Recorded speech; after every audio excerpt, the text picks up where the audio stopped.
Hi everyone, Alexandra Jowett, Jupiter Returns here with your weekly astrology forecast for the week of the 17th to the 23rd of May 2021.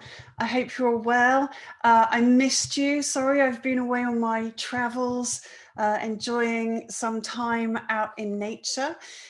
For the Taurus new moon, it was a big one for me. How was it for you? It was a beautiful, beautiful new moon, and for those who like to follow the moon cycles, thinking ahead to when we kind of get to the culmination point of the intentional seeds that we've planted with the new moon, the full moon that is going to be that point in time astrologically, that falls on November the 19th, and it's actually an eclipse. So November the 19th, it will be at 27 degrees of Taurus. So the seeds that you've planted at the new moon, that's the point where it's the halfway point of the lunar cycle, halfway through being the full moon. And so this is where we have our feedback session with the universe, and the universe says, okay, that thing you wanted to start with, Taurus, this is where you're at with it. So keep an eye on that if you like to follow the cycles, and if that's something that you want to go deeper with, then book in for your monthly Moondala reading with me.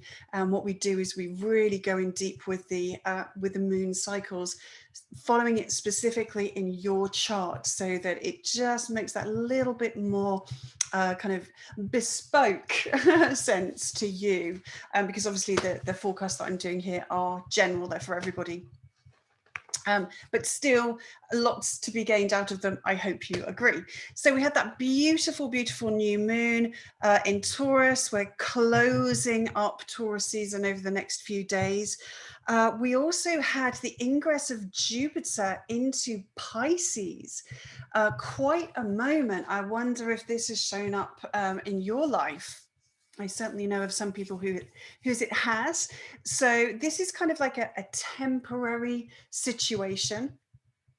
Jupiter in its home sign for the first time in a couple of years, since it was in Sagittarius. So it's had a little bit of a rough time moving through Capricorn and then into Aquarius.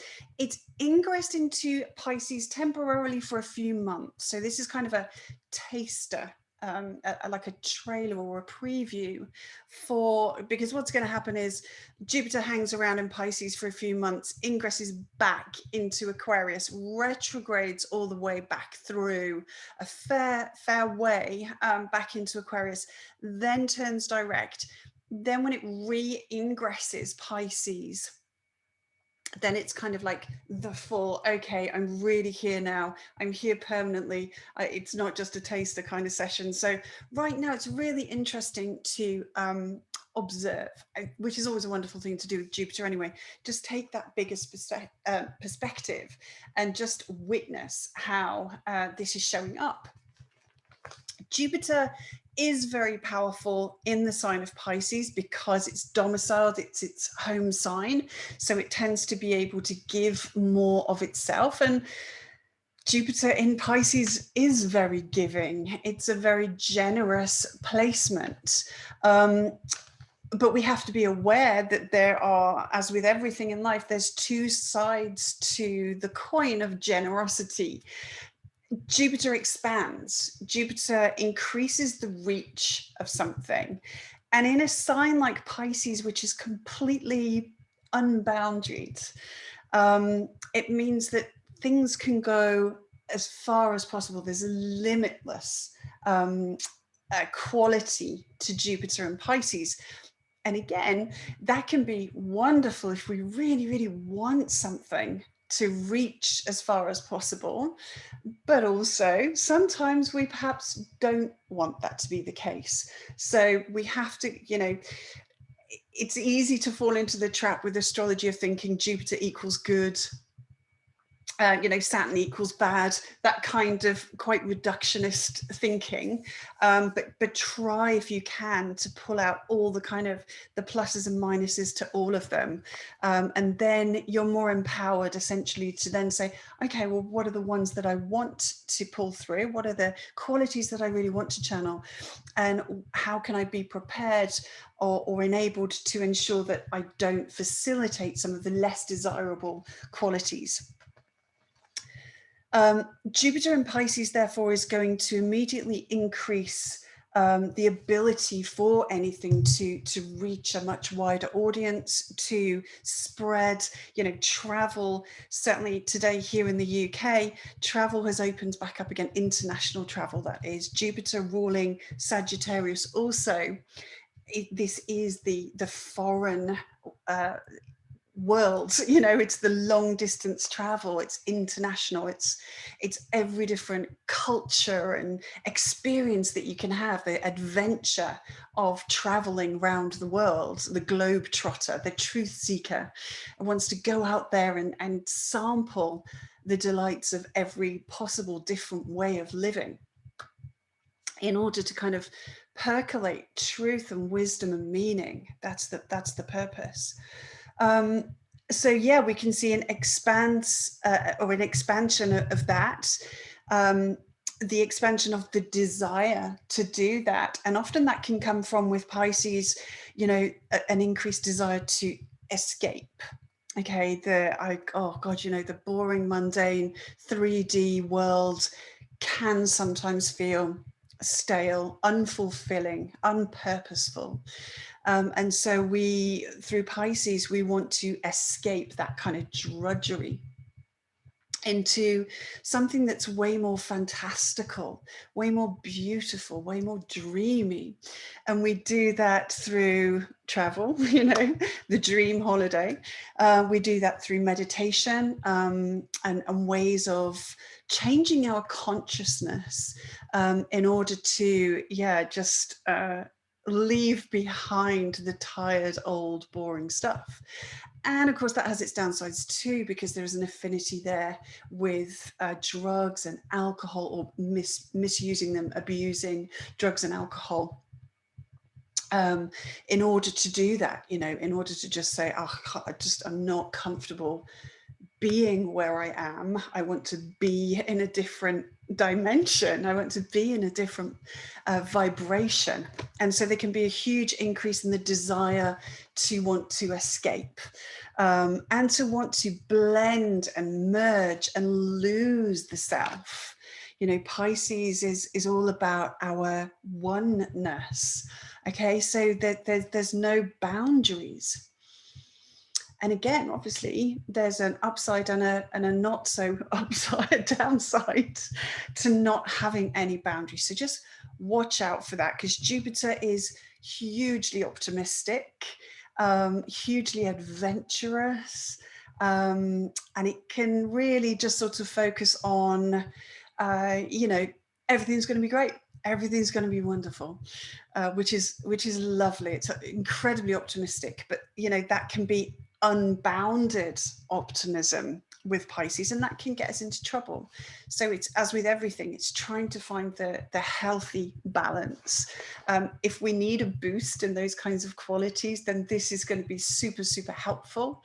If you're already chock full of confidence and optimism and adventurism and openness and exploration and all of those things already, this could push it into the realms of excess.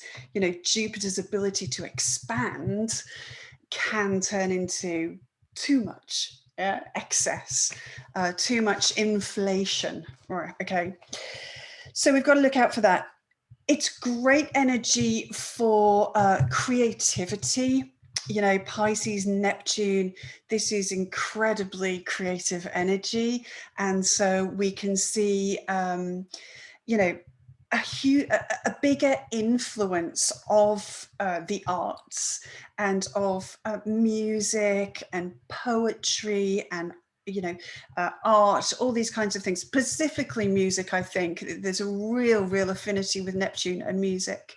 And again, this is, the broad reach, that global approach of Jupiter can mean that, music released at this time can really go far. You get those big summer hits, don't you?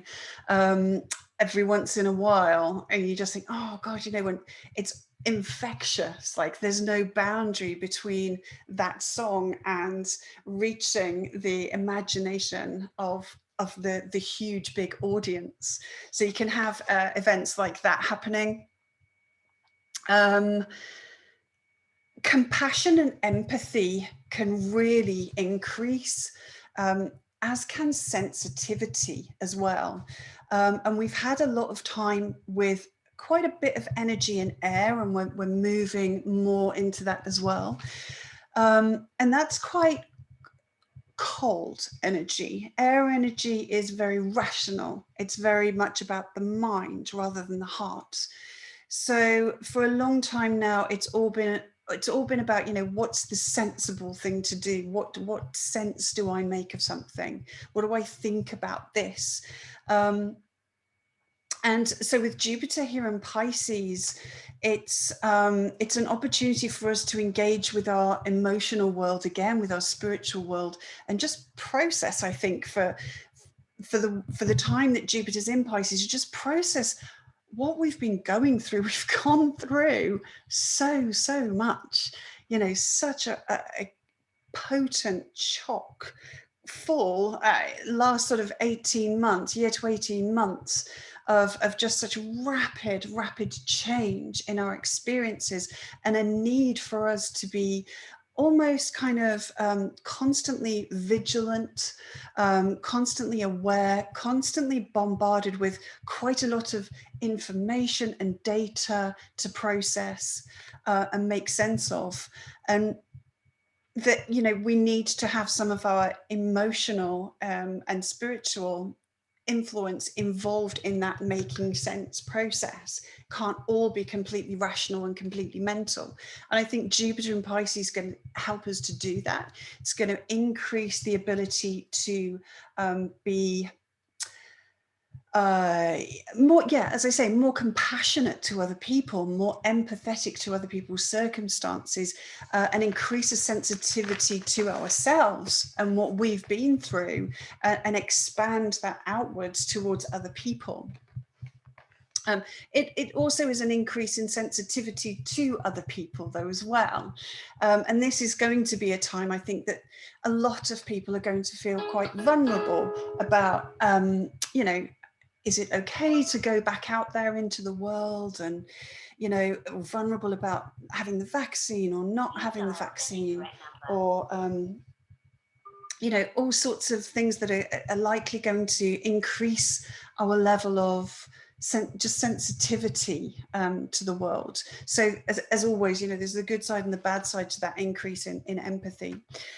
The oneness that I mentioned there with Pisces, that feeling of we're all connected, I think that's going to obviously we're going to experience a lot more of that.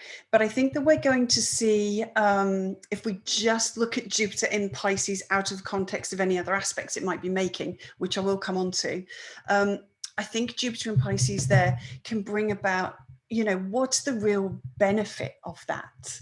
What is, how do we gain so much for ourselves when we take into account other people, when we feel deeply concerned for other people, and when we want to join with other people, when we want to come together in a place of equality and love, how good that can make us feel, and how much hope that can instill in us, because there's an awful lot of people in the world right now who really do feel quite hopeless, quite forgotten about.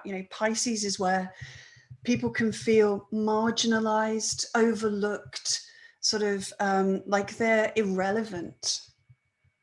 The people that we make sort of, well, we'll just park people in a refugee camp and then they're dealt with, or we'll park people in prison and they're dealt with, or in an old people's home, or, you know, a hospital or mental institution or whatever. It's these places where people can just kind of feel like they've been sidelined, they've been forgotten about, and they just don't matter. And Jupiter coming in into Pisces here is going to really shine some hope and optimism and light into some of those dark places, I hope. So if that's you, then I hope the light finds you. So that's kind of the backdrop. We also had last week Mercury going into shadow. So the retrograde process that Mercury goes through, and this is going to be a very powerful one, very, very powerful Mercury retrograde, because Mercury is in his home sign, Gemini. So that's going to emphasize it. But also we have the North Node there, which means that the Mercury retrograde is going to combine with the eclipses that we're moving into as well. So super powerful Mercury retrograde. Mercury went into shadow on Friday. So that's between 16 and 24 degrees of Gemini. So the ones that are going to be most stimulated and provoked by the energy will be any placements that you have in any of the mutable signs between those degrees, 16 to 24. So that's Gemini, Virgo, Pisces, and Sagittarius. Any placements that you have in those signs, they're going to be getting activated by the Mercury retrograde, and that process has already begun. Remember, there's 3 distinct phases to the Mercury retrograde. This is the first one. And if we can sort of observe what happens in this pre-retrograde shadow period, then that really, really, really empowers us. It gives us like a total heads up on then what might come with the retrograde when it happens. Talking about that, you know, we're at quite a critical stage in releasing the lockdown here in the UK.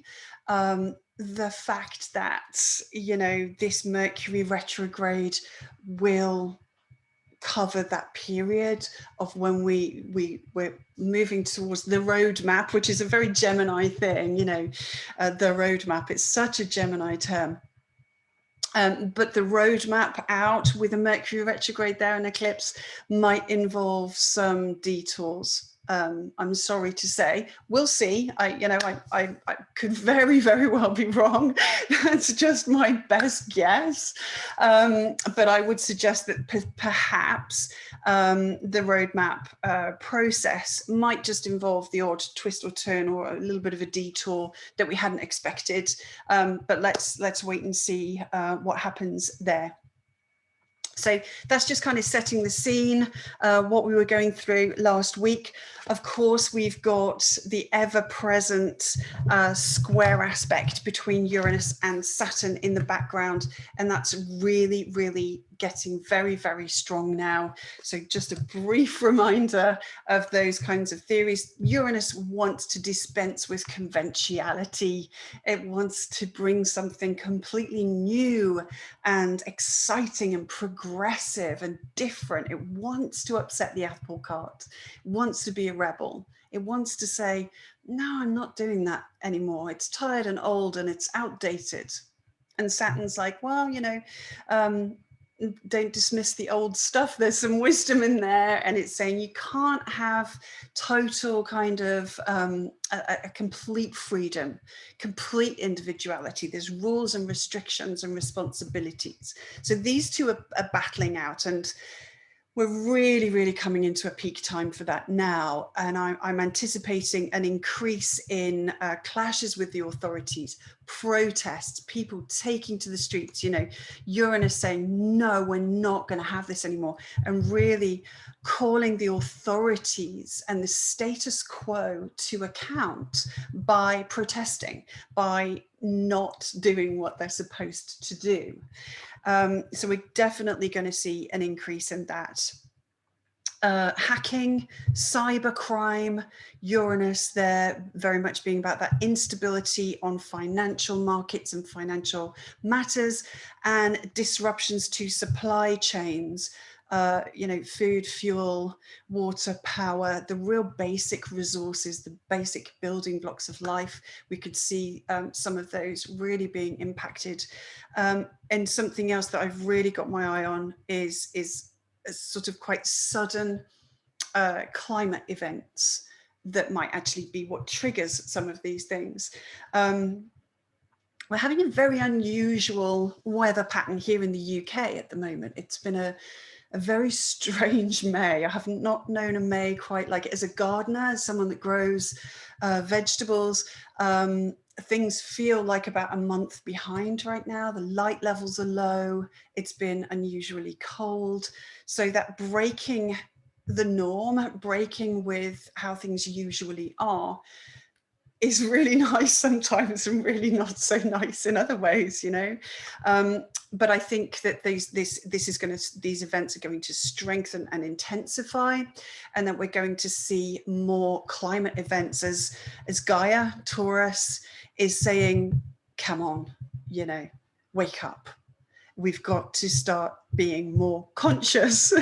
We've got to change how we use our resources. We've got to change our relationship to our resources. We've got to change our relationship to Mother Earth. And I think she's getting increasingly pissed off. Saturn is very, very karmic. All right. You know, we talk about karma with the nodes of the moon, but really Saturn is super karmic. This is the reaper. You know, he says you reap what you sow. And so when we have times when Saturn's very potent in our lives, that's what we get. We get to deal with consequences, because consequences are what hold us to account, what make us responsible and encourage us to act with integrity. So where we haven't been doing that, Saturn says, well, here's what you get when you don't. It's completely fair. We don't like it. We'd much rather get away with whatever we can as human beings, but Saturn says, okay, if you do this, this is what you get. But if you do this, this is what you get. And you have the choice. You have free will. Humans have free will. But there are consequences, and Saturn is the one that delivers those consequences. So we're going to see some of that, I suspect, playing out with climate issues. So the Uranus-Saturn stuff going on in the background as well. Right, let's actually start the forecast. Thunderstorm is also a Jupiter in Pisces thing, I think, and possibly a recognition of my talk about the climate there. Yeah, it's thundering outside, so hopefully that's not too distracting.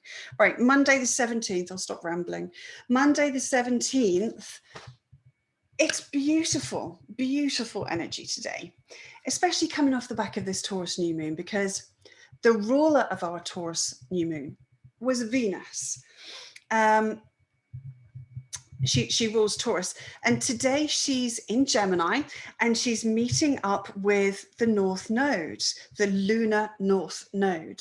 So that means, I mean, she is going to therefore be opposing the South Node, which is something that we have to consider, because the North Node and South Node are always working as a pair as they shift around our chart. So she's conjunct the North Node and therefore opposing the South Node, and it's very interesting, therefore, that this is the day that here in the UK, we've chosen to open up again. We've chosen to encourage, you know, people going back into the community, into our local neighborhood, which is a Gemini thing, in order to stimulate the economy. So get back to the pubs, get back to the restaurants, get back to the shopping, all the stuff that involves pleasure, leisure, spending money, having fun. It's been really, really encouraged. Today we can do that, and we can do that indoors. So that's really, really facilitating it. But I think, you know, there is a cautionary tale here. You know, this desire with North Node, there can just be this real desire for something, for more of something, like an insatiable appetite. But the opposition to the South Node says we have to be a little bit careful here, and we have to understand that we need to pay attention to what's happened in the past. Okay, so let's bring our experiences of the past into the future. So rather than just being completely focused on the future with this wonderful blind optimism almost of Jupiter and in Pisces, Jupiter being the ruler of the South Node, it could be just this, this rush, or well, not really a rush, but just like a real strong, powerful appetite that might make us forget some of the lessons of the past. And I think specifically with this one, with it being the Gemini Sagittarius axis here, it's going to, I think, potentially be around the travel. So it's legal again. Jupiter is a law thing.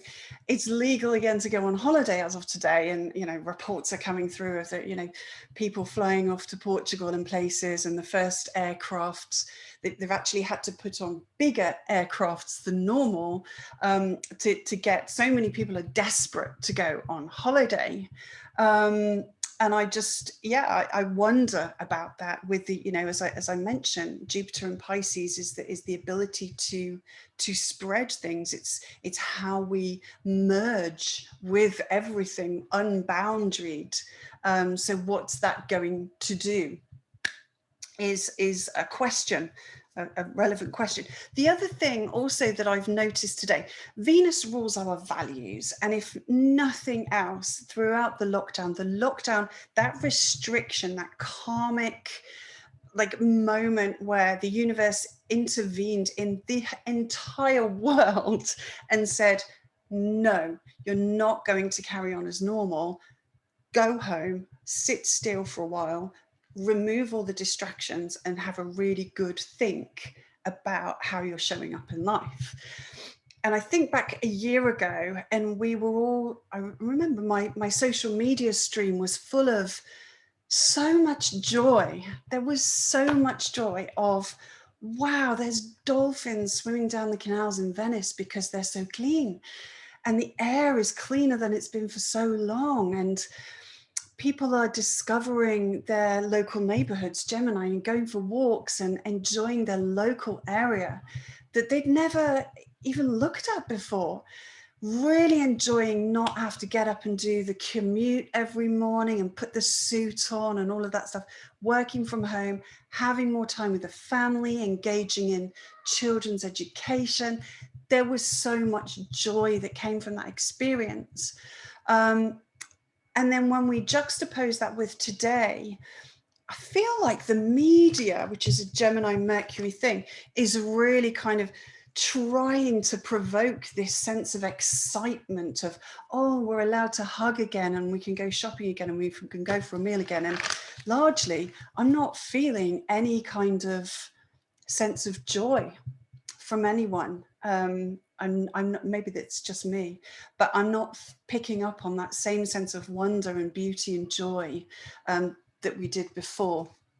So it's a really interesting kind of balancing point of what are the experiences that we've been through, and what has that shown us about our values? What are the things we really value? And let's just remember those as we then move forward. Let's not just go back to the norm. Saturn Uranus square is saying, well, that's not going to happen anyway. If you think anything's going to be normal, quote again, I don't think you're going to be in luck.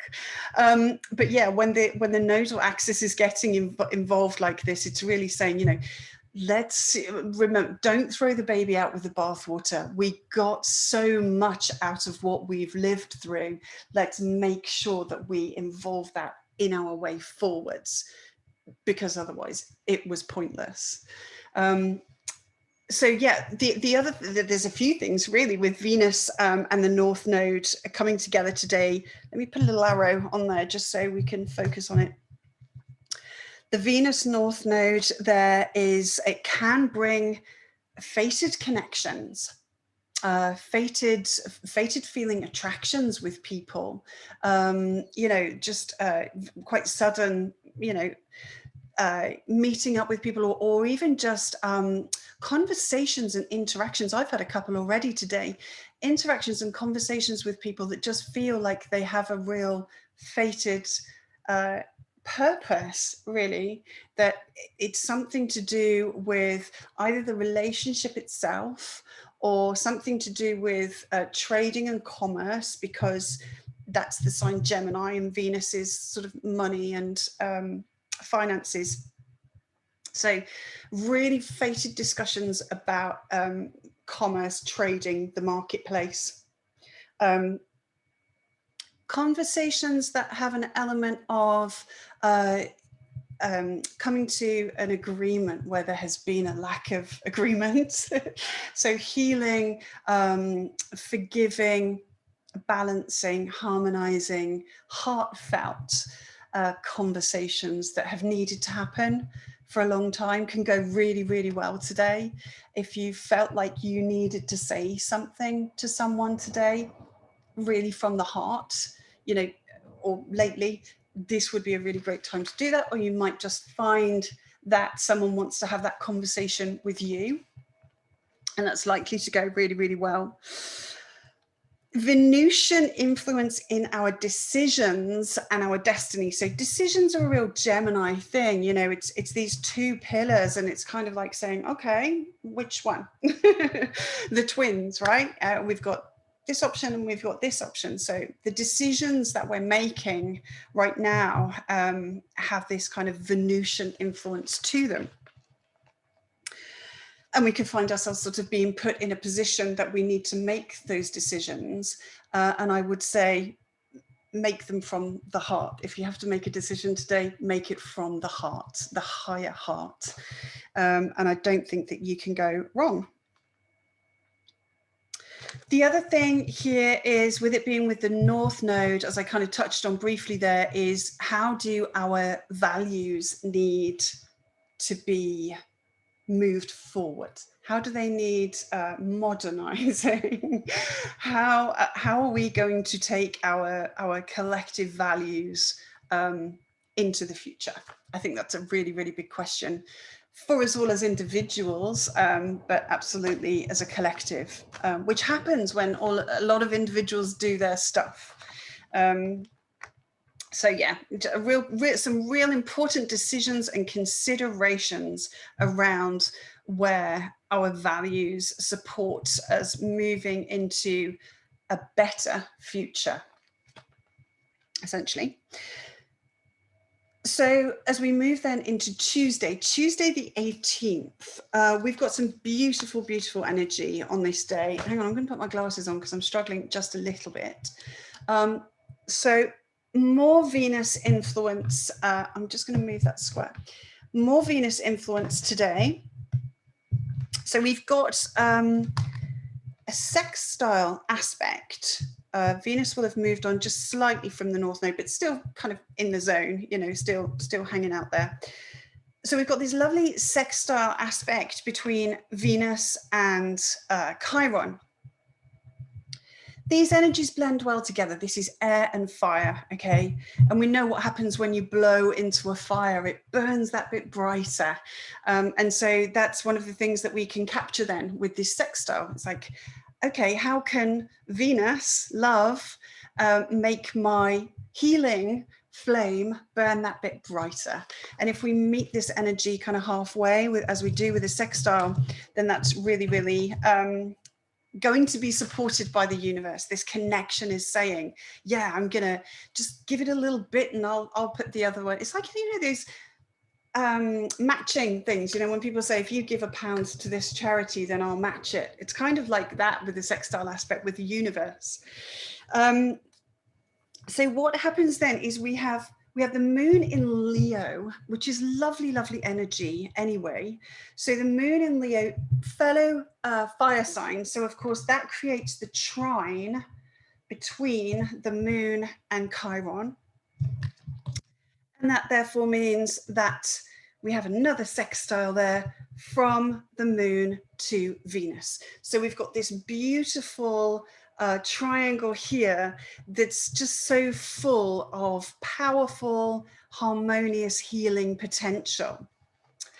Let me see what some of the thoughts I've put down. Yeah, so Chiron obviously is all about our healing journey. And in Aries, it's that sense of self. You know, how healed or unhealed do I feel as an individual? And then how does that show up out there in the world? Because Aries is this initiatory energy. It's the very first sign. So it says, okay, what I do right here and now as an individual, that's the first stage. And then it goes off out into the world. It's like starting a journey that that moment, that energy, that process that you capture within you, you then take that through into the world. So this is saying, you know, when I heal me, when I do my healing work, then that starts the journey of that healing influence moving out into the world. So it's really, really important for everybody.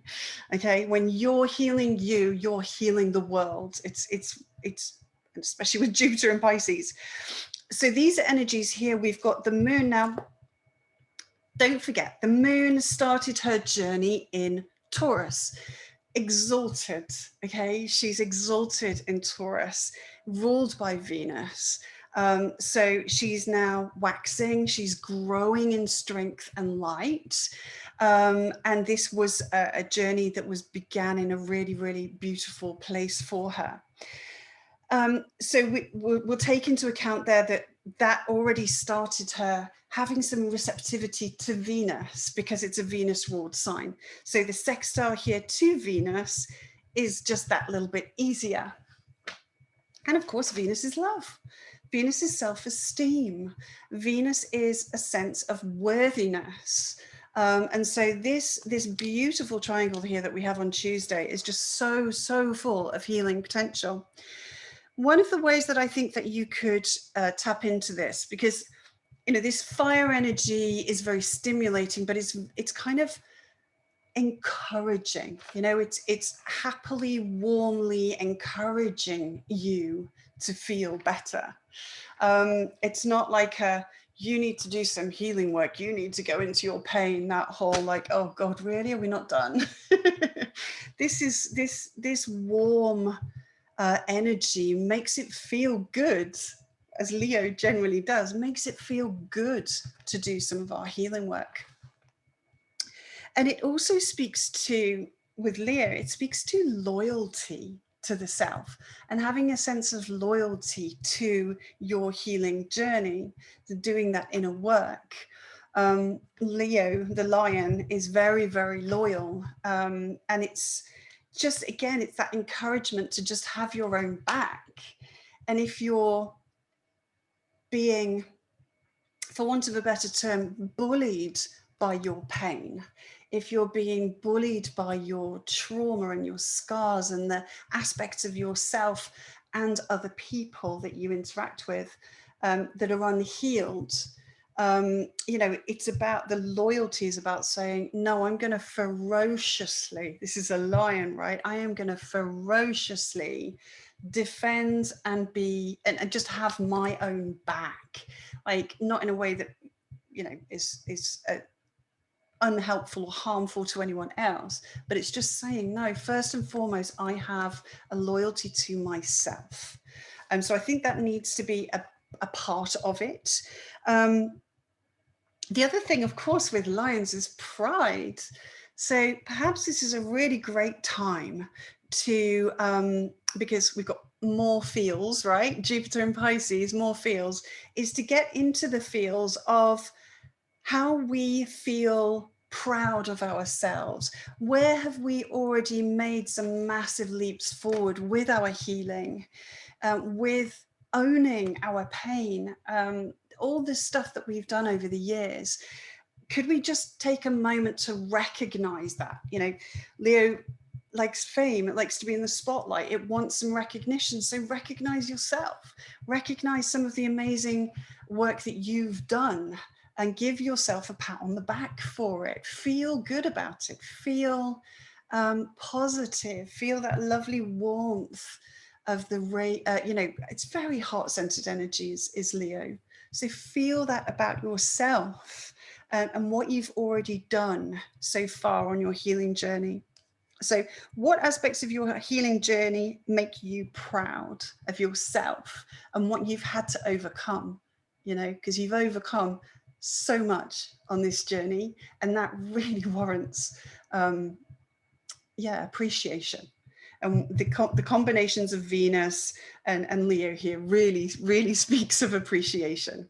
And you could actually, with Venus being in Gemini, you could even write that down to really capture it. You could actually write down, what are all the ways I feel really proud of myself for what I've got through, how I've handled it, how I've healed, how I've made so much effort to be loyal to myself and to my healing journey. Yeah, I think that just about covers it. It's a really gorgeous energy. And what's going to really help that in the background, as if that's not enough, because it's pretty gorgeous. Venus is in an applying trine. That means they're moving together, not quite there just yet, but we're building the wave as it's building up power. We don't want to, a surfer doesn't jump on the wave when it breaks, catches it beforehand and enjoys that build up. That's where we capture the power. So it's the same with these astrological aspects. We want to catch them when they're applying. And so by doing this work today, we're capturing the Venus-Saturn trine that's building up. Now, of course, when we have these connections, flowing connections to Saturn, this is saying this is going to be something that lasts and endures. It's a commitment as well. Saturn likes to make a dedication of something, and it's saying, yeah, I'm going to dedicate myself to continuing this brilliant work that I've already started in X, Y, and Z ways that I've already done. But it makes those things endure. It's going to sort of consolidate the gains that you've made. And I think the absolute best way of doing that, as I say, is to get into the energetic vibration of loving and recognizing and being proud of the healing that you've already done up to this point. So this the Venus-Saturn trine aspect is that's going to build up again as we move into Wednesday. So Wednesday the 19th. So this is at 13 degrees of Aquarius. This is really strong degree for Saturn. I'll just move these off so it's clear we're dealing with a different day. The 13th degree in Aquarius here, where Saturn finds himself. Saturn is preparing to station retrograde, which comes in a couple of days' time. I'll talk about it.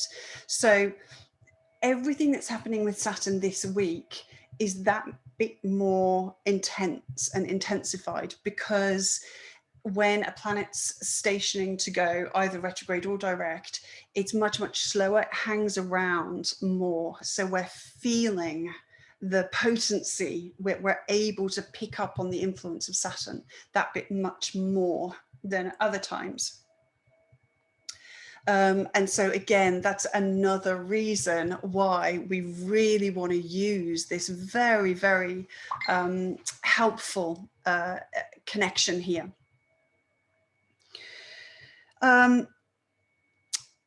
Some thoughts here on the fact that these two energies, the Venus and the Saturn through this trine, are in air signs. I talked a little bit about that in the introduction. This is really going to facilitate, all air sign energy does, but it really facilitates thinking and understanding. So really giving some mindful consideration to how you want to strengthen your love, or your business, your marketing, your marketplace, your your relationships, and all of those themes that we started with that Venus ruled new moon. How do I want to strengthen them? How do I want to support them? These are Saturnian themes. How do I want to really commit to that? It's really giving it some mind, some real think about actually, how does that look? What does that, how does that work? Gemini is kind of like the instruction book. It's the instruction manual. It's like, okay, yeah, I want to commit to X. How does that work?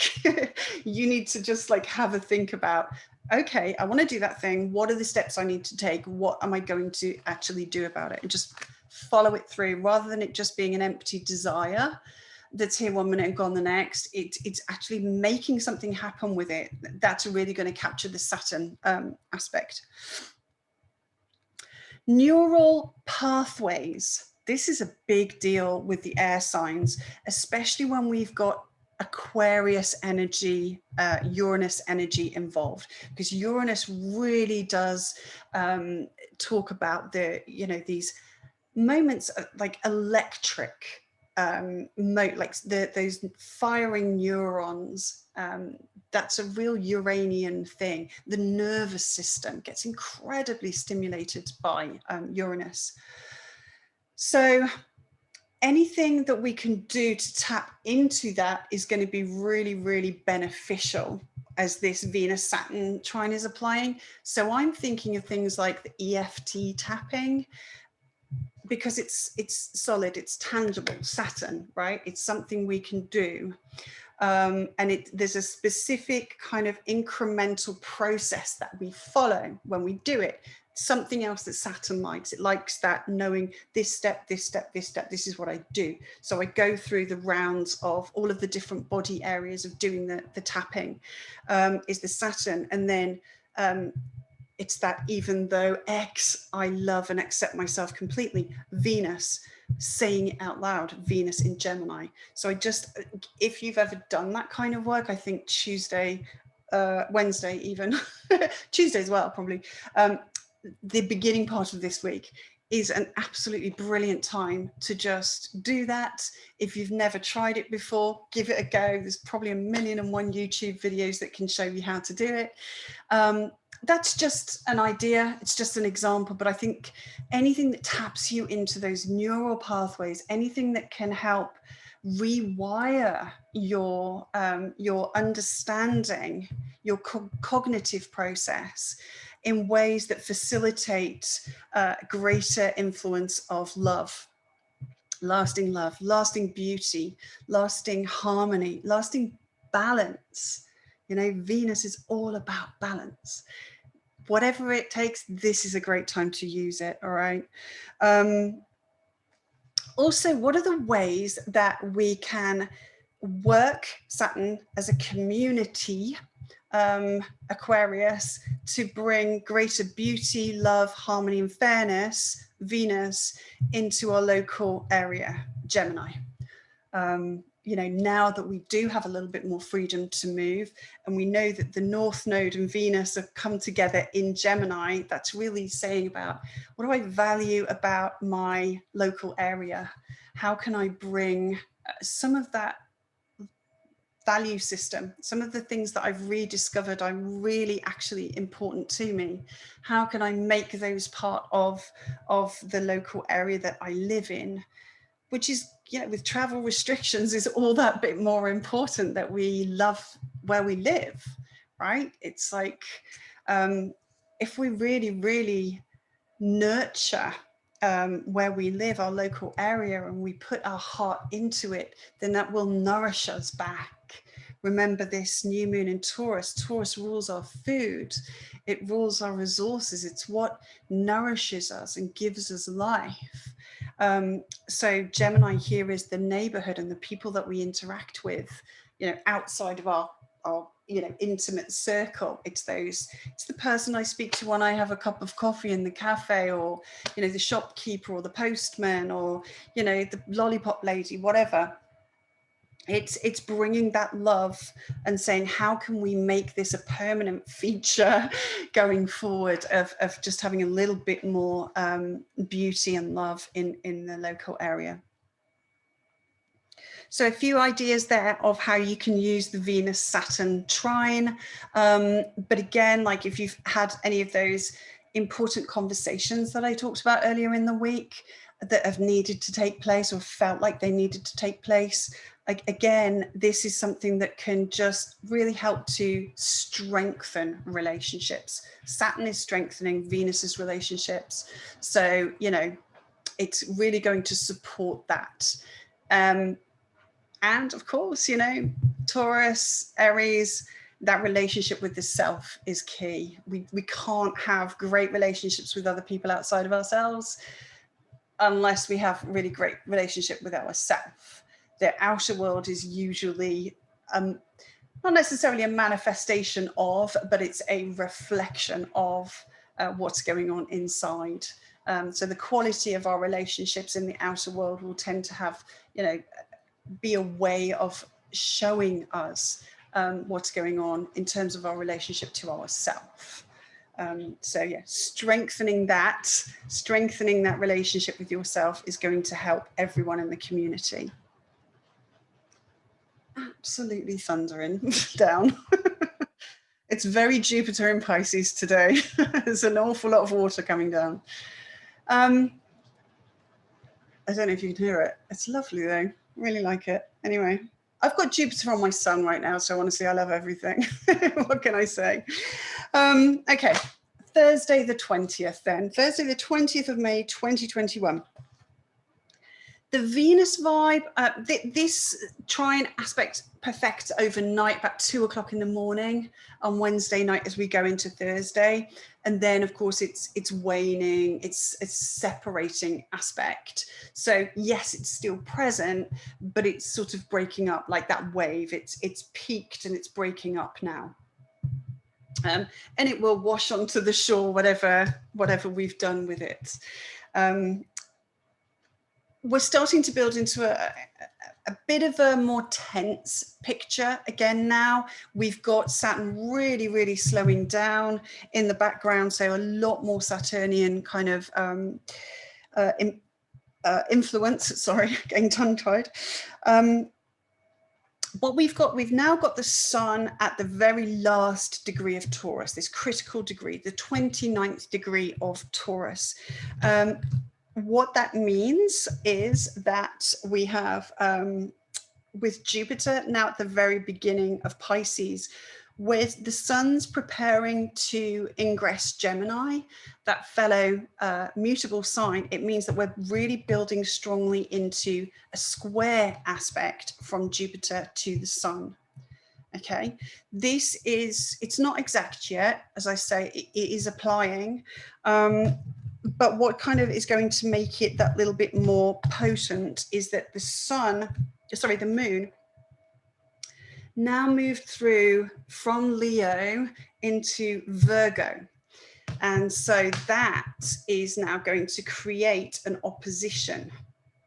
And that means that we've got a T-square. All right.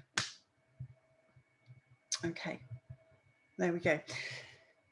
So one of the challenges that we're going to have with Jupiter coming into Pisces, that unboundaried exuberance, the increasing confidence that we get when we have that in a hard aspect to the Sun, and the Sun at a critical degree of a fixed sign is going to make it that bit more potent. We can bring out some of the less desirable qualities of Jupiter. The Sun as ruler of Leo, so we've got familiar with some of that Leo energy. It can be obviously self-centered, okay? The Sun is the center of our solar system. Everything revolves around the Sun. So it's the spotlight is on me when I'm the Sun, when I'm a Leo, I am in the center of things. So the focus is the self. And when we have a hard aspect from Jupiter, Jupiter inflates, okay? So it can inflate the ego. It can, it can be a bit of a know-it-all, a bit of a big head, and it can be an excess. This is where we see some of the downside of Jupiter. It can be excess focus on the self, or an excess of, being very generous about the self. Okay. So, potentially sort of being over optimistic about what you're capable of, or, these kinds of things. So you can take things a little bit too far. And I think with the moon in Virgo over there, this is another Mercury ruled sign. So I think it's going to be important there to see what this shows up for the Mercury retrograde. But this opposition as well it's going to make our emotions that bit more big. Jupiter, just big big emotions. But also, like with Virgo, moon in Virgo can be really picky and really critical. All right, it can really like nitpick. So I think with this square aspect going on to the sun, it could just be one of these kinds of situations where people are a bit full of themselves, a bit too easy to find fault, essentially, with other people, and think, well, you shouldn't be doing what you're doing. You should be more like me, or I know everything. Essentially, Jupiter, everything. There's the hard aspects between Sun and Jupiter can be that I know everything, and you don't. You're doing it wrong, or you shouldn't do it like that, all that kind of thing. So I think that's going to create a fair amount of tension, I suspect, especially if this is obviously on top of your chart somewhere. It can also be legal problems as well with Jupiter. It can be challenges around the law, challenges around politics, and possibly we might see some of the challenges around long distance travel and these kinds of things as well. Jupiter is our beliefs, and it's a fine line between knowing something and believing in something, and it's these challenging aspects that give us the opportunity to witness behaviors and expressions that can lead us to just consider, where does that fall, in terms of, is it just something that I believe, or is it something that I know? What's the difference between the two? And it's very opinionated. Okay, Jupiter can be, my opinion is the most important, and we've got a lot of that going on anyway. So just watch out for that. Watch out for it in yourself, watch out for it in other people, and then just check yourself and just think, okay, that's an opinion. That's all it is. It's not who I am. With the sun here, it can be like a confusion of the self with our beliefs. Like, I am not my beliefs, because my beliefs, Jupiter rules two mutable signs, Pisces and Sag. It's all about change. You can't grow, which is what Jupiter wants, if you can't change.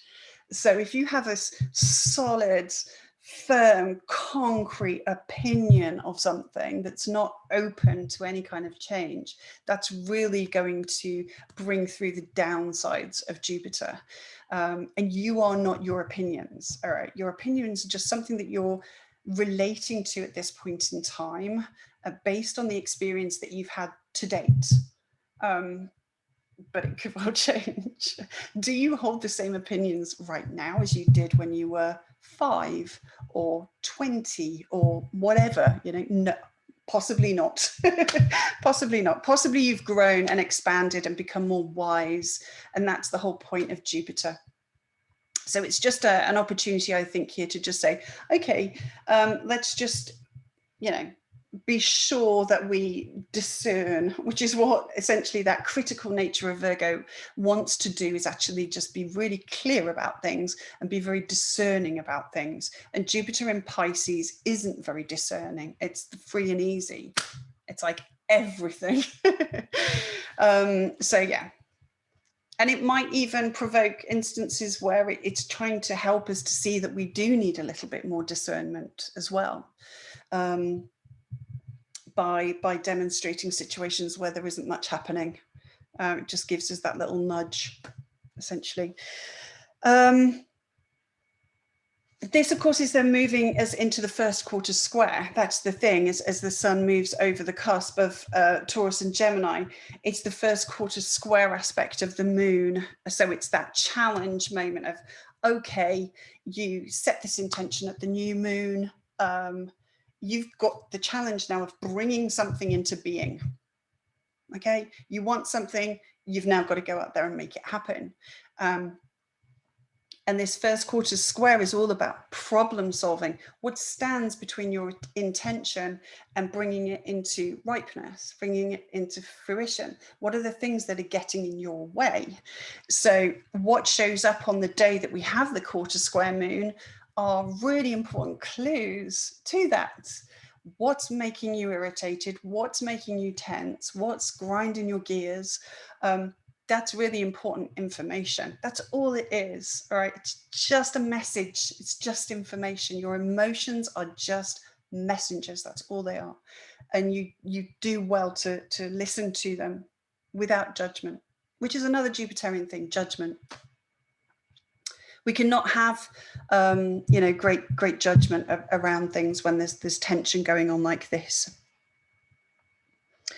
So yeah, Virgo can be pedantic, critical. Jupiter can be self-righteous, I know it all kind of thing, opinionated. And then with the sun here, we could have this inflated ego, or just an inflated sense of what we're capable of. The optimism of Jupiter can be like, yeah, go on, I can do that. It's like it just doesn't want to say no to anything.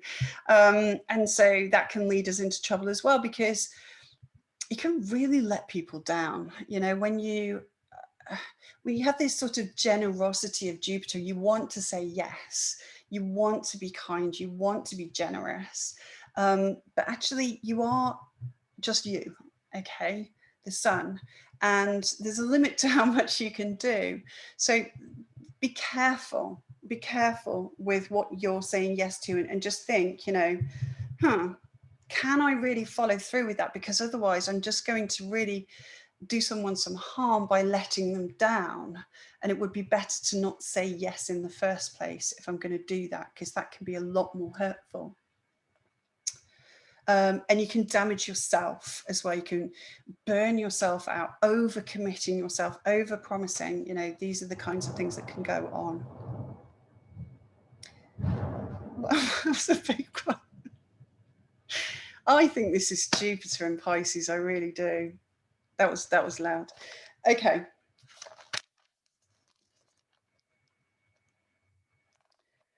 So let us see, that's the T-square. And then in the evening, we then have, this is where the sun will cross from Taurus into Gemini.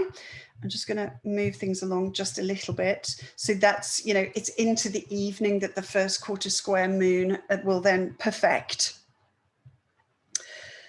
Sun moving into Gemini then it's just more energy in Gemini, but this is where the eclipse that's coming up is really, really starting to call us in. This is pretty much we're in it from this moment onwards, essentially. We've got Mercury in shadow. We've got the North Node preparing us for an eclipse. We've got Venus recently reborn and back in our evening skies. She's just doing wonderful things right now. And now the sun in Gemini as well. So lots and lots of activity for the Geminis. Lots of whatever Gemini rules in your chart is now coming under the spotlight of the sun. So this is the area of your chart where you're going to feel that increased desire to express some conscious will, make things happen in your life. Remember plants, you know, the sunlight is food. Okay, so this is the area of life where you know, you're being fed, you're being expanded. This is where the growth can happen. This is where you make things happen. So wherever Gemini rules in your charts, the sun arriving here is saying, okay, we're going to have 30 days of you know, putting this into focus and making things happen in this area of life.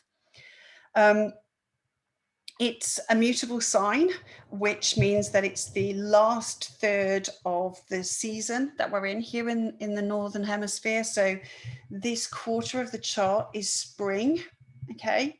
Starting at the vernal equinox when the sun enters Aries. So we have a cardinal month, and then a fixed month, and then a mutable month. And that mutable month means it's saying, okay, we get ready for change because we're getting closer to the next season, which is summer, yay.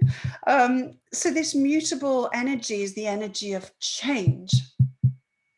Yeah, so capture that, you know, and with the Mercury retrograde going on here and everything else as well, it's really facilitating change, positive, loving change, Venus. So just have a think about, you know, what in your life really needs to change right now. And you can use this mutable, this increase of mutable energy, especially with Jupiter there as well. You can increase the energy of change. What needs to change? Now we can make it happen. Got a beautiful waxing moon to help us with that process as well. Busyness. You know, Gemini is a very busy energy. It wants to be doing lots of things, more interactions. And of course, with lockdown easing, that will be facilitated. There's a desire usually for increased conversations and just change. Yeah, I can't, Gemini just can't stand things being all samey. It's just that it wants variety. And so if life has got a bit sort of, you know, going round and round in circles, then Gemini can help bring some interest along, which is always a good thing because it's stimulates the mind, Gemini. And we need that from time to time.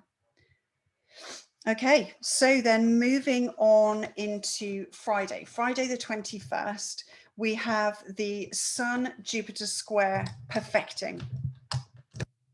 So all this time it's been applying, it's been building up, that wave has been building, but now we have the sun finally moved into Gemini. This is when we really, really see like that wave peak. So watch out at the end of the week. It could be a bit, yeah, there could be a little bit of just big-headedness, essentially, just an excess and not really being able to rein it in. Wind your neck in. That's what I want to say.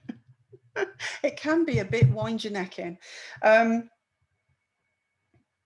Okay.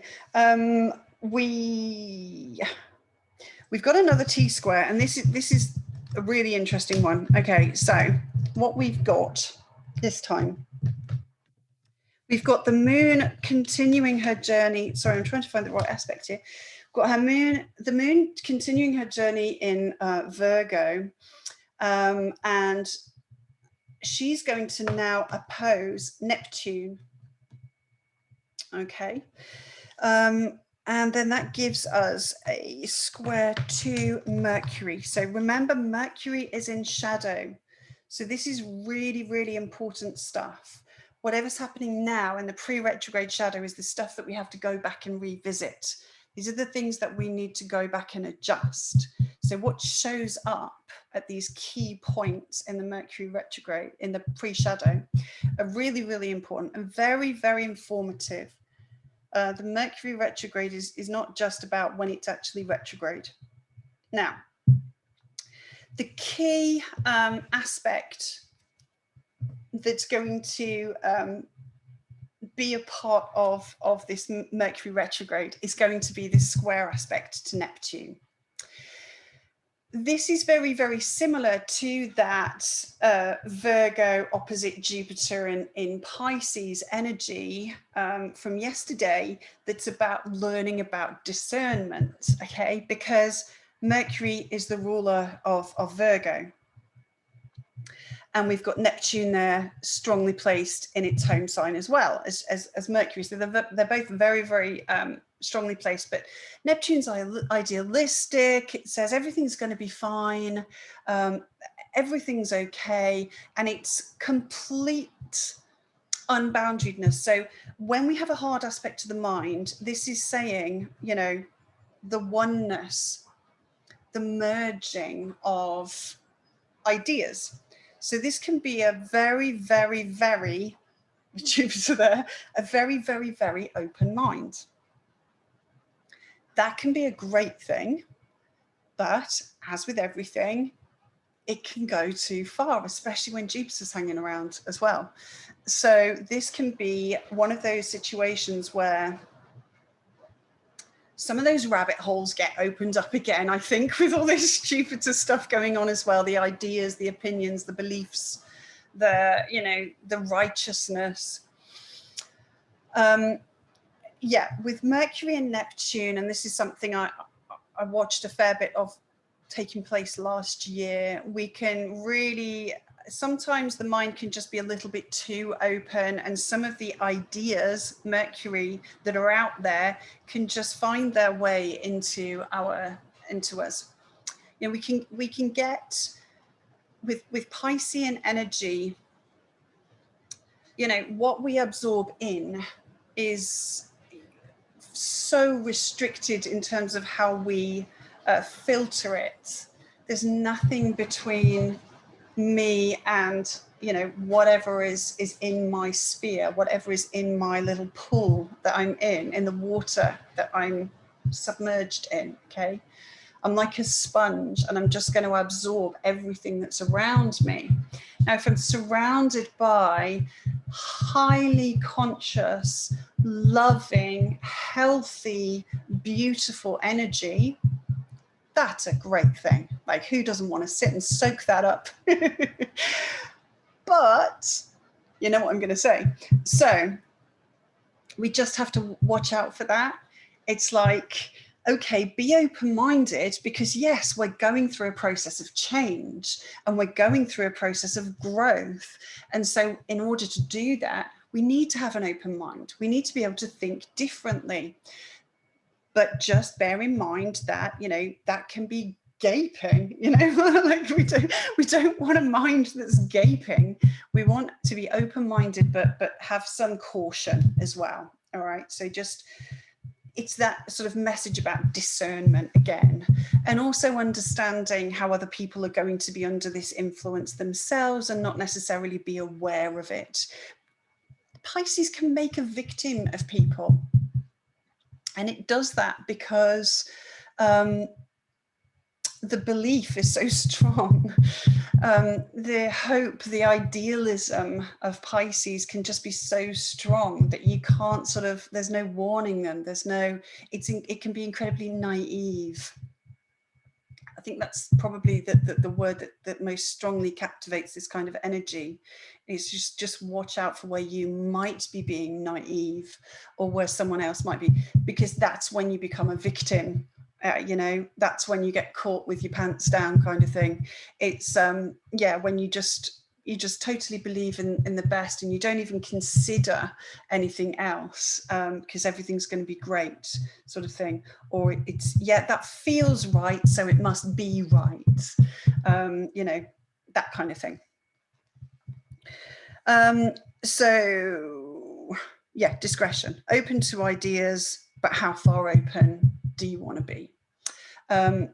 Pay attention, because as I say, this is a key part of the Mercury retrograde cycle. So what shows up now is what is going to then be revisited when Mercury turns retrograde, and we'll move back into this exact same square aspect with Neptune then. And that will be when things get really bumpy on the ride, and we can make some connections back to the pre-retrograde shadow, and then we can put things right in the post-retrograde shadow. That's how we work with it. Going into the weekend then, so with the weekend, the really big news, I'm just saying the weekend as a whole thing, because that's kind of what feels right, essentially, in the way of just dealing with this period of time. What we've got then is we've got Saturn turning retrograde. Oh, that was so well timed, that thunderclap. Saturn turns retrograde. Poof. Saturn turns retrograde. So obviously the influence of Saturn is that bit more powerful and potent. It's an energy that wants to dominate. It's an energy that wants to restrict and limit and hold things back. So that's going to be exacerbated, I'm afraid to say. It's basically really powering now towards that second Saturn-Uranus square.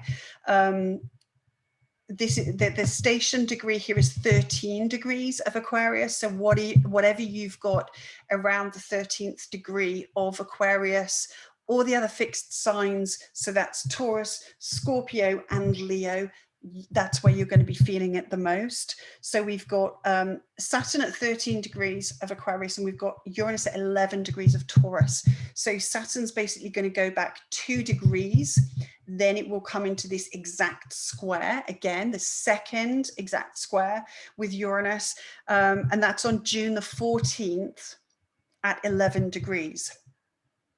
So we're really powering into that second square, and it's the second square between these two that is going to be, I am saying, it's in my opinion, my belief that this will be the most potent one. So these themes that I talked about with Uranus and Saturn are going to be really intensifying now, and that can really provoke some inner tension. There's part of me that wants to be free and liberated and independent and do things way differently and break the norms and rebel and individuate. And then there's this Saturn energy that's just saying, well, hang on a second. You know, you've got responsibilities. It's not an ideal world, bubble burst moment, you know. We can't all just run around doing whatever we want, unfortunately, because there'll be consequences. You know, and it's saying, you know, there's got to be a limit. So how do we find a compromise between those two energies? And this internal kind of tension is going to provoke us to give it the attention that it deserves. That's all it's doing. It's just saying, I want you to do something with this. I want you to take action with this. So I'm going to get your attention. And how do I get your attention? I annoy you. It's literally square aspect is like a toddler. It's just like, mom. It's just like not gonna not get your attention, all right, eventually. So yeah, just understand the square aspect a little bit like that. It just wants your attention, and the more you ignore it, the more it's going to irritate you. So just give it the attention it wants. What part of you wants freedom and change, and what part of you needs some kind of stable, lasting structure that's reliable and dependable and supportive? And how do you find the compromise there between the two?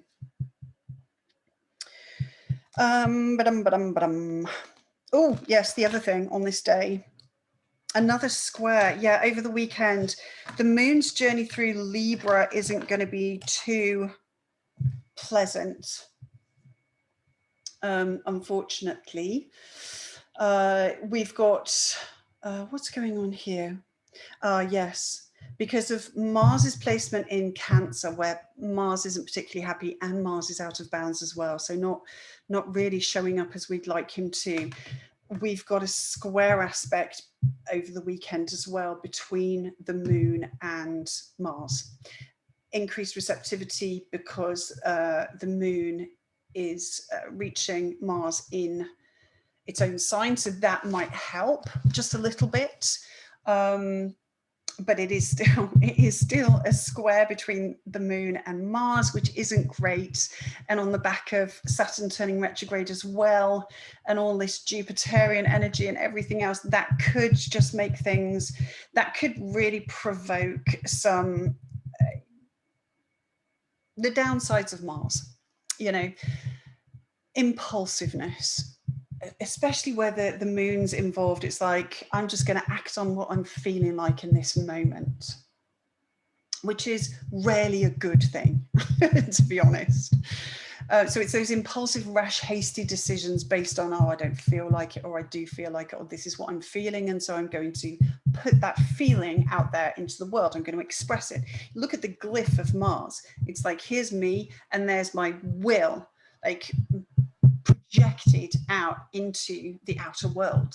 So when, you know, the self here is all full of feelings and emotions, that's what's going to get projected and expelled out into the world. Mars in Cancer, Mars out of bounds, Mars in a hard aspect, probably not going to be the more desirable end of the emotional spectrum.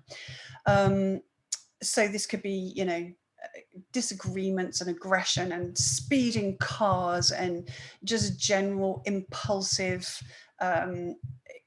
sort of potential violence as well, that kind of thing. Watch out for fire, anything fiery. That means in other people as well. If you see any hints of toxic masculinity in any way going on, if you see any hints of using this primal energy, this survival energy, Mars is survival energy, then yeah, just walk the other way. Just really don't get involved in it at all, because it's really unlikely to turn out good. But again, it's going to stimulate the desire where we really care about something, Cancer, and we've seen a little bit of that this weekend as well, where people really care about something, they're going to be more stimulated to act on behalf of that. And that sometimes can be a good thing. That can bring attention to where there's wrongdoings in the world. So it can sometimes be that I think part of some of the problem that we have as a species, as humanity, is our ability to tolerate things is really, it's too good in a way. We have too much ability to tolerate things that we really shouldn't, to turn a blind eye to things, and to feel like, oh, well, you know, it's not in my immediate life, so I shouldn't be concerned about it. So I think one of the ways that this could play out quite well is it's really going to stimulate people to care just that little bit more about people, and actually demonstrate that care. So going to the protests and that kind of thing on behalf of someone else, you know, with this Jupiter in Pisces, it's really saying, you know, I want to be generous, I want to be kind, I want to bring light to those who've been forgotten, those who've been marginalized and repressed, and all of those kinds of things as well. But yeah, could be a little bit of a tense weekend, and yeah, watch out for that Saturn influence as well. I mean, ultimately, Moon in Libra, she does want to bring balance. She wants to bring fairness. And I think with the fact that it's the Moon here making this aspect, this increases the possibility that this would bring about some of the more desirable aspects in terms of it just provoking people to give a shit, essentially. That's what I'm very much hoping for, and move things in the way of balance and harmony and fairness and justice. A big thing here. That's all I've got for you. I hope you enjoyed the musical accompaniment from the sky. I certainly did. It was amusing. As always, if you find some value in the work that I do, give me a like, a love, a share. I'd love a comment. And if you want to book a reading, of course, get in touch. Be that one of my Moondala readings. They're just £25 once a month. It's half an hour. Anyone can fit one in. It's just going to tap you into those moon cycles in your own chart. Or transit reading, natal chart reading, anything else that you might want my insight in, then just get in touch and we can set something up. I will see you next Monday. Have a beautiful week and thanks for watching. Bye.